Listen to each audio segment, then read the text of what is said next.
Welcome to another episode of the Ravens Flock. Very happy to be here. What happened, Angel? Where's Angel? What did you do to him, Sean? What are you talking about? I am Angel. Angel, whoa, I didn't know you went through a skin color change. Dude, it's just like Robert Downey Jr. How much did it cost for the surgery? Yes, this was actually an accident with a radioactive vat of liquid. Oh, I didn't Wait know, a minute. I didn't know that radioactive liquids could actually do that. Wait a minute. No, don't worry about it. It's just me. Angel isn't here. I was about to say, radiation doesn't change your skin like that. I was about to say, no, Jesus Christ. Well. That's all right. No, that's fine. Angel, we'll miss you. We'll see you at MetroCon. I kind of miss you. Yeah, sorry. Right. So, yeah. Well, we're here. And, of course, instead of Angel, we got Sean this time around. I guess we're just rotating everybody because God knows everybody needs to have their own lives. It's all good. It's all fine. We're just here.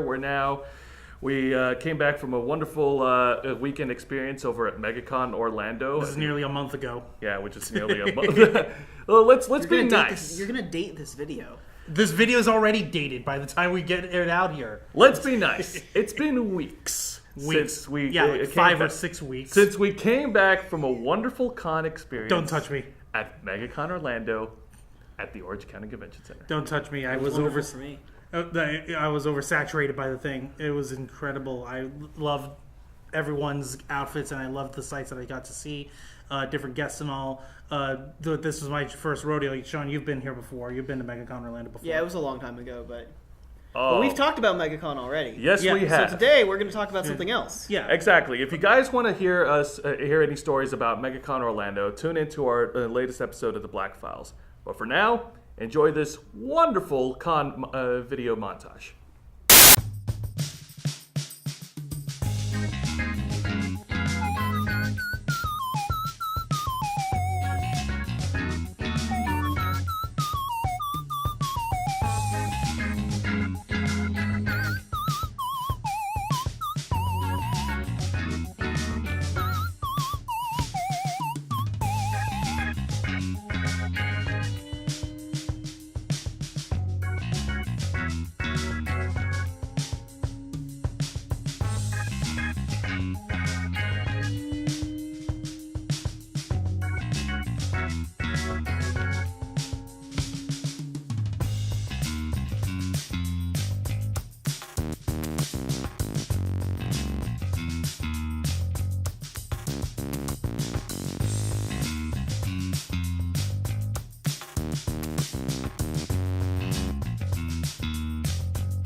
And yeah, that was basically it. Everything was fun, right from the hotel room to the damn giant ass dealer's room.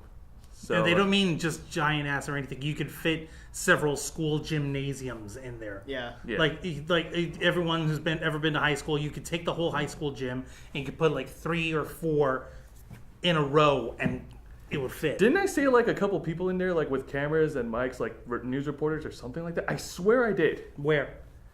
Out on the convention floor. I can't name specifically. Everyone had cameras and stuff on the convention floor. I had cameras on the convention floor. Oh no, well, Like, I'm talking about like big level oh, big level cameras, huh? Yes. What are you saying that the cameras we use ain't big enough for you? You gonna spot me $6,000? Juan, I know you're a little bit insecure about the size of your Are you camera. gonna spot me but, $6,000 for a camera? It's okay. We you love gonna you the spot way me? you are. You don't have to. I am trying to do the best. You of don't what have to be I got. insecure about the size of your Okay. camera. Juan, we understand. It happens to the best of us. If you didn't like the size of my camera, why are you guys using it? Why don't we use your camera? Oh wait, we can't. And what about your camera, Sean? Oh wait, yours doesn't have all the gear and stuff that I've got fitted boy, I got onto him it. started. All right. So you guys could, if you ain't gonna spot me $6,000 to get me the big fat fancy camera that you want, well, there ain't nothing to talk about. Juan. I love my Can camera. we spot people the rest of this episode? Yes, can we? What do you mean spot people the rest of the episode? Like, give them the rest of the episode. I don't know, instead of can you? us talking about this. I don't know. Can we? Yeah, we can All right. talk about Can we the let this go? commodification Yes, we'll of let geek this go. culture. Yeah, we'll let this go. Yeah. All right, we're gonna let. Hope this you go. enjoyed our video. I hope you enjoyed the many pictures that we've taken. Is it a little bit too much, for No. No? You No. can never have enough pictures. You can never have enough pictures for a con ever. Never let anyone tell you different. But yeah, I totally agree with you, Sean. We're gonna go ahead and just skip right into the reason we're actually here. And as far as it goes, it's we're here to talk about whether or not if geek culture has become overexposed or oversaturated in like mainstream society and shit. Exactly. So Now you've obviously the people who watch TV, they've seen examples of it. They've seen it through commercials. They've watched reality shows. They've seen it in late night comedy shows. Like there was even like Jimmy Fallon talking to Mika Hatsune. oh no. Well, I think first we need to explain what does oversaturation mean. Yeah, What does it mean for geek culture to be oversaturated? Well, what we're trying to explain on that is whether or not if our little society, everyone, like, we all know this, that our niches and our hobbies and our likes and this stuff when it comes to like either J-pop or K-pop culture and anime Or and comics, video games, all this stuff. Whether or not if we finally reached like critical mass, If we when reached- it comes to, I'm trying to. Yeah, when it comes to being at the forefront of entertainment, of TV, of news, of society and stuff, if our lingo, our slang is overused and stuff now. Yeah, because let's be honest, there's a majority of us in the con scene, cosplayers, geeks alike. They want to be in front of the camera. They want to be famous. All right, yeah, but that's not. We're not even talking about that. We're talking about like while it's becoming more and more accepted and more okay to be a geek, because it wasn't even 20 years ago where being a geek, nerd, spaz, all your stuff, let's just shove you over. That's not what Yeah. people want. People want to see sports, and people want to see like other informative stuff and shit like that when it comes to that. Yeah, stuff but like that now, used to be looked down on. yeah, exactly. That's exactly how that our way of life of being geeks, of having passion for a hobby or having passion for specific fandoms from a TV show and stuff like that. That stuff is now more acceptable, but has it gotten to a point where folks have been using that angle of acceptability and just started using that towards cheap shilling advertising and just co-opting geek culture for the sake of making a quick buck and shit. Well, I think that we have to consider two things. We have to consider, one, what oversaturation means, and I think you explained that pretty well as far as, oversaturation, basically the commodification of turning it into something where it's not really There for interest per se, but it's more of a commercialized thing, kind of like how You could argue that Christmas is a very. You could say that Christmas is oversaturated in the same way, where there's so much of America, at least, that isn't Christian but still celebrates Christmas because Christmas has stopped being about what it originally was and has started becoming more of a secular celebration in a similar way. Geeks in general referred to a subset of people that really liked things that other people didn't like. It was off-culture stuff. It was off-culture stuff. So that used to be, and we still think about it like, video games, anime, sci-fi, TV shows, that sort of thing. But I would say that what it means to be a geek is changing, and even the word itself is changing meaning because, a lot of people like this stuff now. Like, think about how many superhero movies there are now and comic book related movies. Many. Like, that would have been unheard of. Many comic book, many superhero 30 movies. or 40 years ago. That would have been unheard of because that was a geek thing and it wasn't in. And now more and more people are liking this stuff. And so it's very natural for it to become more mainstream. And so I think really the way to decide whether or not geek culture has become oversaturated in the way that you're saying is to determine whether people are failing to understand what geek things are and what the source material is, and just trying to use it as a shortcut to an emotional appeal of a certain group of people by, slapping Wonder Woman's face on a cup and saying, "Look, it's Wonder Woman. You love this shit. Buy Buy this cup." Yeah. Oh my god. And so, okay. to the extent that we can see that in society, I'd say that's where it's become commodified. And now I don't actually watch a lot of TV because I'm a big fan of Crunchyroll and AnimeFreak.tv and a lot of books. I don't see a lot of I don't see a lot of commercials anymore. So I'd say, what do you guys? What do you guys think? What have you guys seen? There's definitely you're not missing out on much when it comes to broadcast TV. Oh, good to know. Broadcast, right. Like on the one hand, you've seen and not just on TV but also online advertisements that are geared towards the geek market, if you would. Fucking Zaxby's. No, okay, yeah, I was about to get to that. And quit with the fake laugh. I'm about to get you some of that. I'm about to get you some of that horrible chicken there. You look like you're about to kill me. I'm about to kill you because you don't need that scarf. I'm gonna strangle you with that. Oh, all right. Let's get back on. I'm trying to get on track. Right. You're distracting me with the track.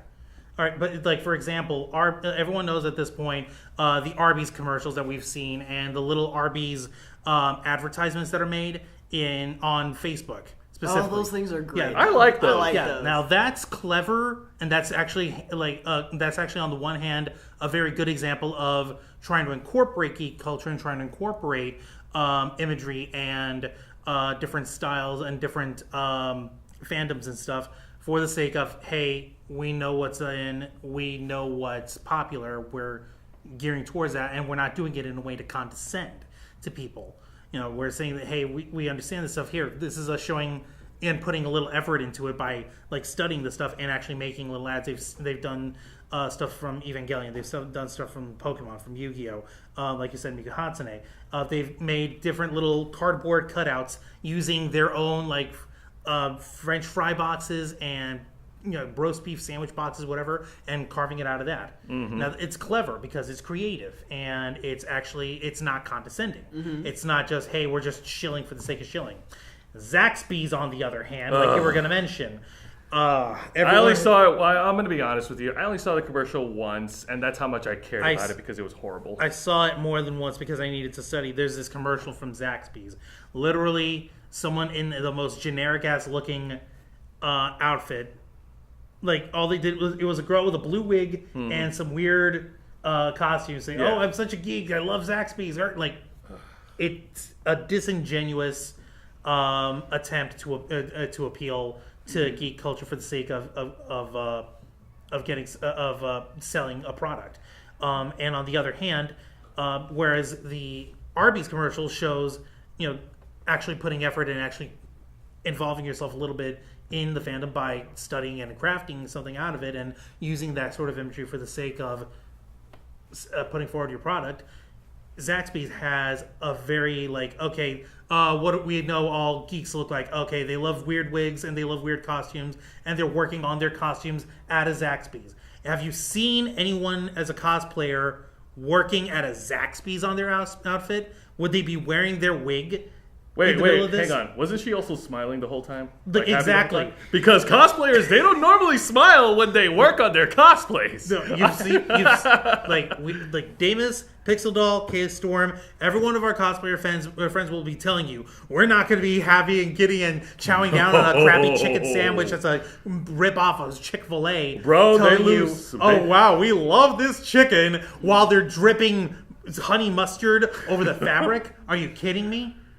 No, that does not happen. It's Bro, they lose sleep and they struggle and they stress over everything that they make. And the effort shows. That's just it. The effort shows with cosplayers. There was no effort shown in this commercial on representing cosplayers or even trying to. It's lazy. You know, I think it's interesting because I think that not only does this speak to, I guess, different perception of geek culture, but it's also a I don't want to say a symptom because that makes it sound bad. It's a trend. That's what it is. It's a trend towards large corporations attempting to target their advertising and to be more relatable and to be more hip, so to speak. Exactly. And this is something that not just like a lot of companies try this with varying degrees of success, but you can even see it, especially on social media, a little bit on TV, of corporations trying to relate to their customers and to show them, hey, I'm like you, I understand you, and try to be more personal with their customers instead of like a more, infomercial style sort of,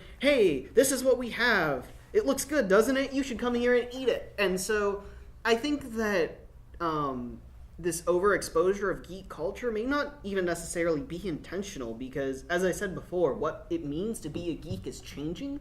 And things that used to be geeky and counterculture almost are now mainstream. And so these corporations are, combined with this trend of, we want to relate to our customers, are seeing these geek things become mainstream. Like, people like comic books. People like these, like cartoons now. Mm-hmm. Like, that's actually a thing that a lot of people enjoy. And so they attempt to use that as a medium to relate to their customers. And so I think that maybe what they're doing isn't so much of a commodification of geek culture, but I think it's kind of a perception of geeks, because even being a geek now, it's weird, because being a geek now has this sense of elitism, of knowledge. Like, I'm a geek because I know so much more about this than these other people who claim that they like this thing, but they don't like this thing as much as I do. Right. And so I'm a geek and these people are posers.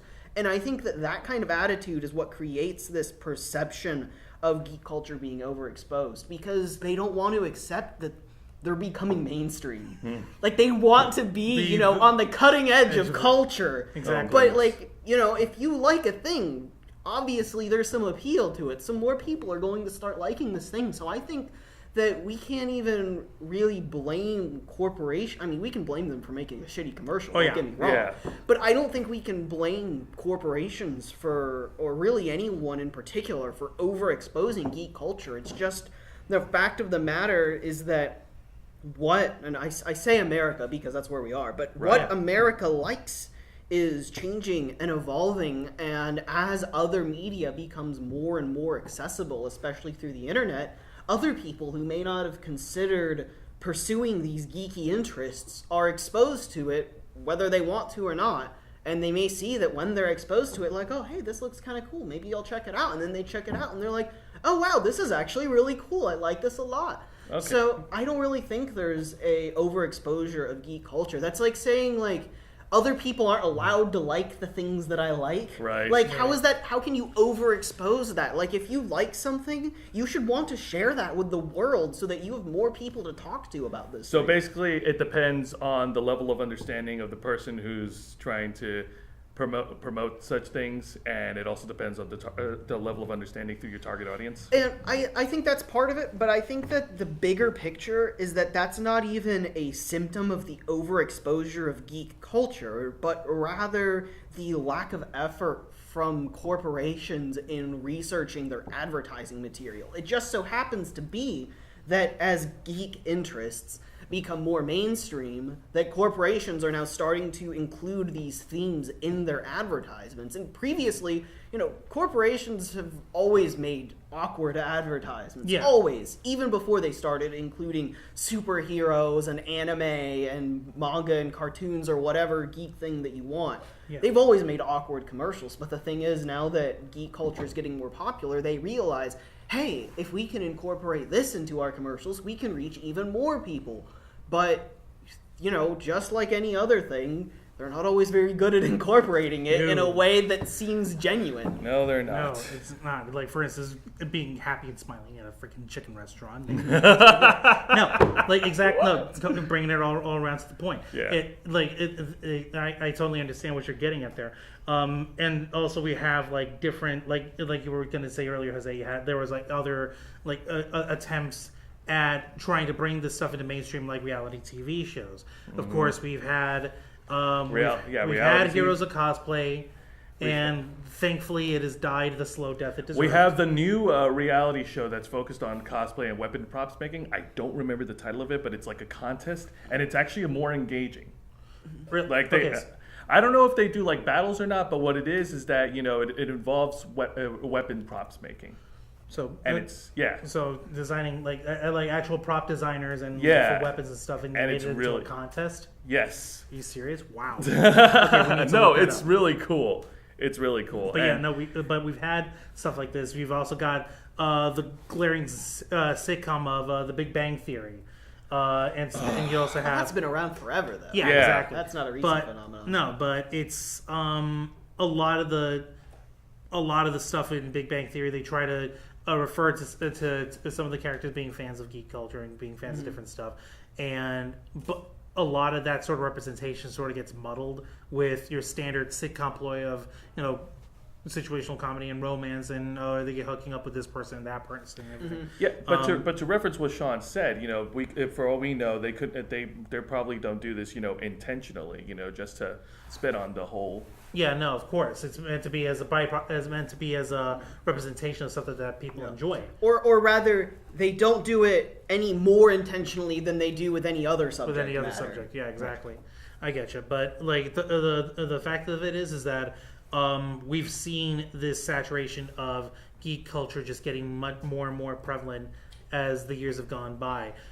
Star Wars has been big in the most gigantic way possible. Oh, it'll always be. Well, it's always been a big deal. Yeah. But now with the marketing machine of Disney behind it, it has been just going full bore for the last 4 years now. Mm-hmm. Almost. Actually, no.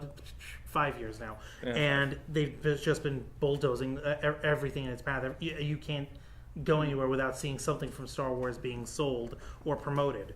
So that's something that, like, just one example.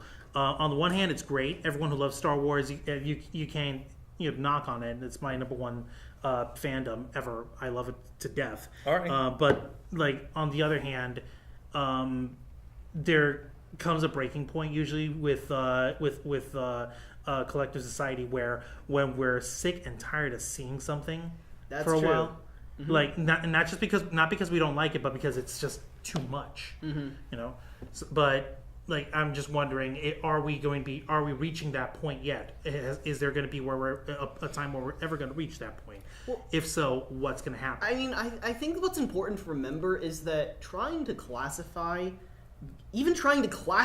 geek culture is almost impossible, because like, just think, like, when you think of the words geek culture, think about all of the media that comes to your mind when you think about that. Think of all the fandoms, think of all the merchandise, think of all the imagery that passes through your head as you really think about geek culture and what constitutes geek culture. I think that trying to define geek culture is almost as difficult as trying to define, even American culture. There's so much diversity in it. And so I think that people will get tired of Star Wars. They'll get tired of Attack on Titan. Yeah. Attack on Titan, ReZero. ReZero was really popular when it came out. Like, people will get tired of hearing that stuff, but there's always more. Yeah. There's always more. And so I don't think people can get tired of geek culture, because what geek culture consists of is always changing. As long as people are making new media, new merchandise, new games, new comics, no one's going to get tired of geek culture, because it'll keep changing. It's going to keep evolving, and it'll stay fresh, and people will hate the old stuff, or they'll either hate the old stuff because they're tired of hearing about it and they'll love the new stuff, or they'll hate the new stuff because the new stuff isn't as good as the old stuff. So, But either way, I don't think that the whatever you want to call the overexposure of geek culture, you can't kill geek culture, because what geek culture is continuously changing. Pretty much. And, of course, we've also asked around other attendees over at MegaCon and got their 2 cents about what they perceive in this topic. So, have a look. Hello everyone, this is Angel from the Raven's Flock, standing on the center of the MegaCon, right next to Miss Lena Axton, the legendary tracer from the Overwatch team. How are you doing today, Miss Axton? I am doing fantastic. It is a pleasure to have you stand with us today, and we thank you for taking the time to actually, take a break from all the saving the world and actually talk to us. Say hi to your fans, they love you. Hiya, how are you guys doing? Cheers, love, the gay Brits are here. We have a brief question for you. I understand that in your time in Overwatch, you've seen many of the geek community running and going. And it seems that nowadays the geek community is growing to an accelerating rate. They are all over the place. They are appearing in mass media even. So we would like to ask you, do you think that this could be a dangerous thing? Do you think that they may go so far as to burst in a bubble? Or do you think they're finally getting the recognition they deserve after all these years? Well, I think that it can be a good thing and that it can be a bad thing at the same time. I mean, as long as, just like in Overwatch, you have the Dark Watch and you have the Good Watch, but it's up to those people to decide whether they're going to use their kind of community for good. And like even here and in all these different gatherings that they all have together, there's tons of people who are trying to do good things and trying to get people together and sign petitions and do all these wonderful things. So just like Overwatch, they can make a difference. So as long as they're trying to do well, then they mean well. So you believe that the more is for the better in this case? Yes, of course. It's fantastic. And speaking of the community of Overwatch, what do you think of the constant non-stop war that seems to be going between the good players and the people that just want to spew salt out of their pockets? Oh gosh, I think that there's definitely a few people who are rather immature, as to put it that way, but it's really all in the training, As long as you're willing to get better and you're willing to try to get better, then we can all work together and try and make something great out of it, And just, I know good will prevail. It always does. It finds its way. That is beautiful. There you have it, ladies and gentlemen. Clean from the heart and beautiful soul of Miss Lena Axton. Thank you so much. Is there anything else you'd like to say to your fans before we go? Well, just make sure to keep on getting better and work your way through Overwatch. That's all I've got to say. Once again, in the floor of the MegaCon, I stand with none other than Mr. Frank Castle, a.k.a. The Punisher, the fear of Hell's Kitchen and the scourge of every criminal in the world. How are you doing today, sir? Good. I'm glad to know. Now, I understand that in your quest to deliver justice to the people of this town, you have seen the worst of the worst and the shittiest of the shit. Isn't that right, sir? Still more to come. There's nothing yet. You didn't see shit yet. I'm truly sorry to hear that, and I am thankful that you're out there cleaning up the streets for us. Now, a quick question for you, sir. In your time out there, you've seen how the culture of the nerds has grown. It has increased in size, and now they're even making movies about the best comic book figures they can find. Do you think this is growing too fast? Or do you think that they're finally getting the representation they have after all these years? These things should have happened like years ago, not now. It's kind of late to go and do movies about heroes, like comics and stuff, so I think it's kind of late, but still, it's a good move to make even the young generation go, what? Kill you all! Jesus, man! I'm gonna kill you all! Please don't, they need healing! Yeah, Jesus. They can heal. So yeah, I think it's a good thing, to do movies now about heroes, because most of them, we all know it's not real, but we can make use of that thing, from the comics and everything. So I think it's a good step now to do even villains too, and anti-villains too. I'm with that. I'm glad to know. And I understand that people freaking love you in the Daredevil series. Like, you are the highlight. How long do you think before we finally get another good movie with you in the center spotlight like you should be? I can't, it's on the contract, I can't talk about it now, so. Understandable. Well, Mr. Castle, it has been a pleasure and an honor to stand before you. What would you like to say to all the people out there crying out for justice and waiting for you to clean up them streets? Just wait, I'm coming. I'm gonna clear the whole city. There you have it, ladies and gentlemen. Frank Castle, aka The Punisher, speaking with us here from MegaCon. Thank you so much. You're have a good welcome. one, sir. It was only a matter of time since Disney bought the Star Wars franchise. Let's be honest, this is merely the logical conclusion. How are you doing today, oh Master Maleficent? Well, actually, it's Maleficent. Oh, my apologies. I'll make sure to rectify that. Miss Maleficent, it is an honor to stand before you today. How are you doing? I'm doing very well, thank you. I'm glad to hear. Now, we understand that in this world, be it of dark or light, there is a lot of nerd culture no matter which way you look and which way you go. And as a result, it seems to have exploded recently. We have the movies, we have the TV series, we have the franchises all over the place just going nuts. So we just wanted to ask you, do you think that this exponential growth could be a bad thing? Could it be a bubble that is about to explode? Or does it mean that the culture of the con is finally getting the exposure it deserves after all these years? What do you think? I think eventually it will explode, but I think it'll be a slow leak. Oh. I think things will slowly die off, but I believe that there will still be a normalcy attached to it that has now happened. And now you can talk about it at work, you can talk about it at school, and people don't look at you too weird. At least until they see the photos. Well, they don't need to see those unless you trust them enough. That's right, that's right. Great. So, fantastically speaking enough, now that you finally expanded from taking over a kingdom to taking over a space station, what are your future plans? Well, my plan is to bring Prince Philip to the dark side. Oh, smart thinking. He is a handsome chap, isn't he? Oh, he is. Well, Mr. Master Maleficent, it is once again a pleasure to stand before you, and I do sincerely hope we see of your explosion in the future. Thank you. Anything else you want to say to your fans before we go? No, come to the dark side. We have lightsabers. Shit, that's a pretty good argument, actually. You can't even fight that. There we go. And there you have it, folks. And also, thank you very much, Angel Mendez, our #1 interviewing doctor, the doctor of interviews. He doesn't have a real doctorate, you know that, right? He just scribbled it on some construction paper. They don't need to know that. Look, if the handwriting is messy enough, anyone can be a doctor. Yeah, true. Good point. Exactly. Jeez, man. People get their degrees overnight on the internet.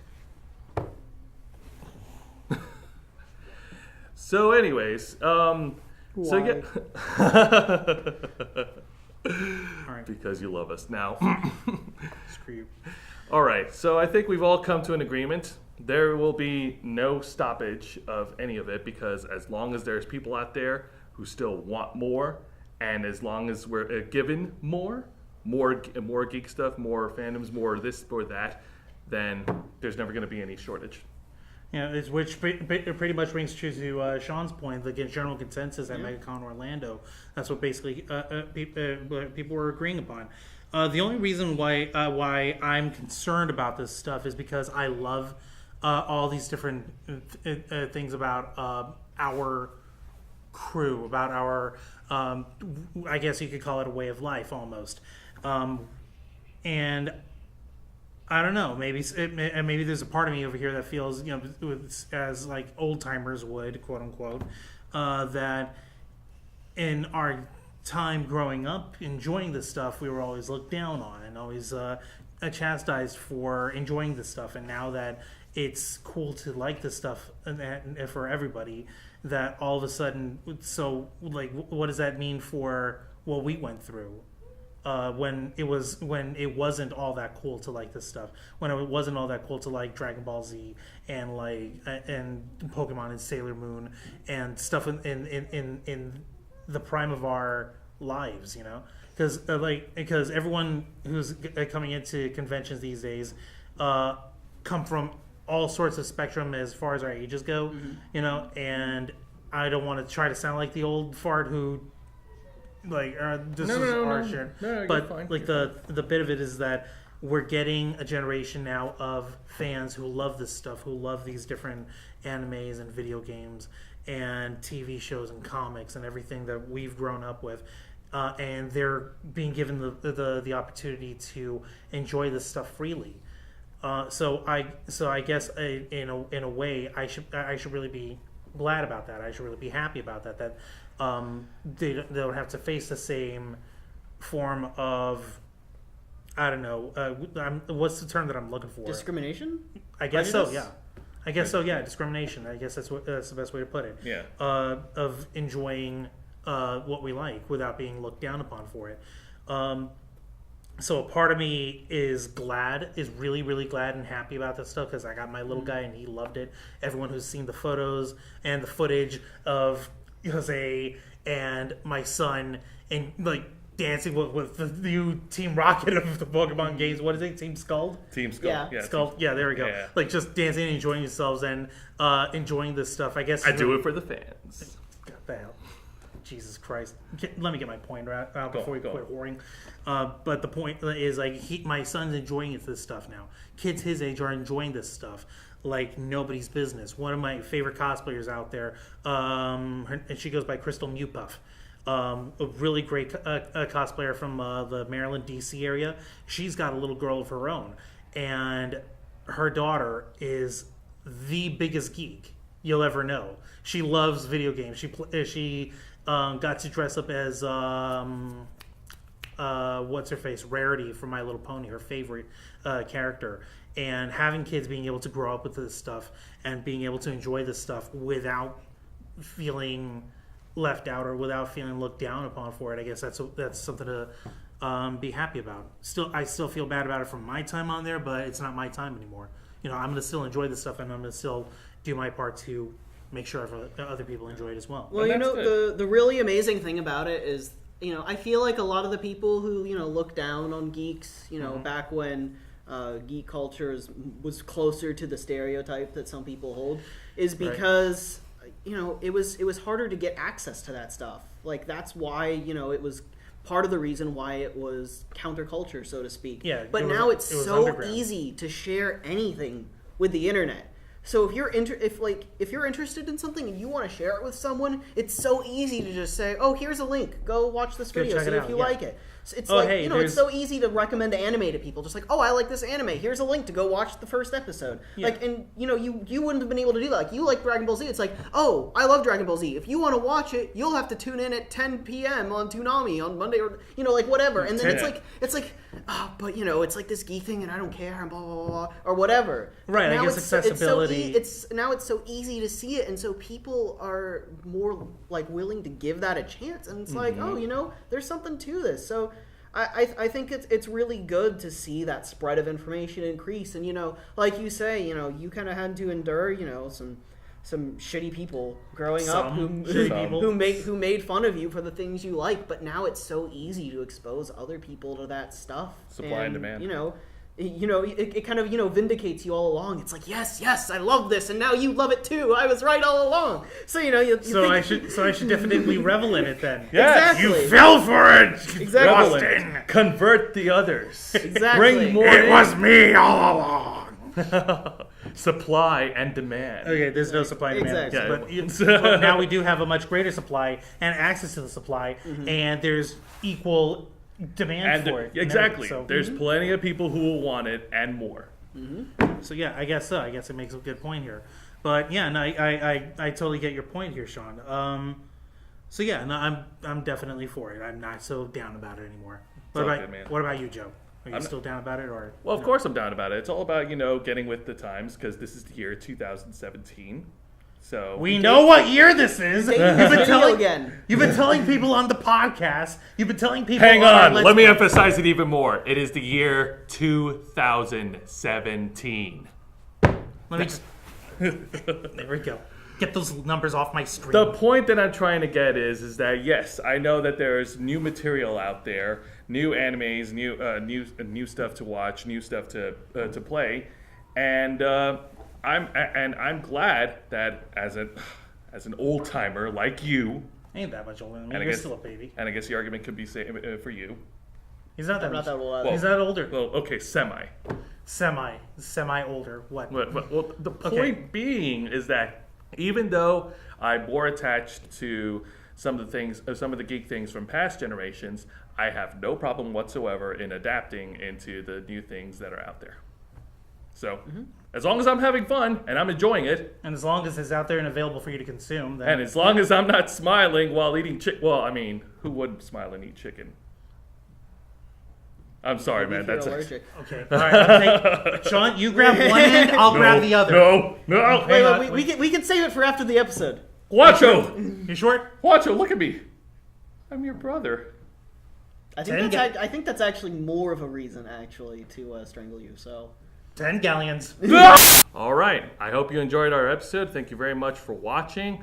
And while you're at it, be sure to check out Charity Nerds. They're a nonprofit organization that helps brings video games to children in hospitals. Be sure to follow them on Facebook. Be sure to follow them on their website on charitynerds.org. And if you wish to contact them, be sure to email them at info@charitynerds.org. Right. Very well put. I've seen the work that they did. I actually did get to check them out a little bit ago over here. Yeah, it was pretty good. And they really do good work. There's nothing but high praises for these guys. Wish the same could be said about our other programs here on the Ravens Flocks channel. Continue to listen to us on the Black Files, where you can listen to us rant and review MegaCon Orlando in detail. Sean and Jeanette have the funniest stories of our time there while we were at the hotel. And also we had reviews on Wonder Woman and Guardians of the Galaxy Volume 2. And of course, we're going to have more interviews and more uncensored and unfiltered lunacy and fun that you can enjoy on our podcast. And of course, our Let's Play show, Los Amigos Play. Since Angel is not here to plug it, I got to plug it for him. Yeah. Unfortunately, I can't tap into his sexy voice, so all I can say is enjoy us killing each Sean other. can. Please watch us play these amazing video games. We are very funny. You will love us. Oh, geez. Perfect. Right. There, you see, Right, we got it covered. Okay, you got it. Thank you. So I guess Sean's going to be substituting for Angel when it comes to stuff. There you go. All right. And also, be sure to check us out on the next con on our list, which will be MetraCon. That will take place on the first weekend of August. It's a 4-day con weekend, August 3rd through the 6th, over at the Downtown Tampa Convention Center in Tampa, Florida. Yep. We're going to be, like, almost everyone on the Ravens flock is going to be there at some degree or another. So be sure to find us, check us out. We're going to be scoping for interviews on Saturday the 5th. So if you want to be a part of this next episode of the Ravens Flock, be sure to find us there. You can't miss us. All you have to do is look for this tall mofo over here and this pudgy dude over here with our camera, just having fun. And our chief interviewer, Angel. Oh, sorry. Yes, I am the chief interviewer. Oh, wow. Yeah, be sure to find him too. All right. I guess that covers that. We're going to be having lots of fun. We hope to see you all there. And I'm hoping Scott McNeil flips you off and you guys go to a bar again. Of course, because we're best friends. It's a tradition. Do not touch me. Wrap us out. No, all right. Thank you very much for watching. We are the Ravens Flock, and we are out.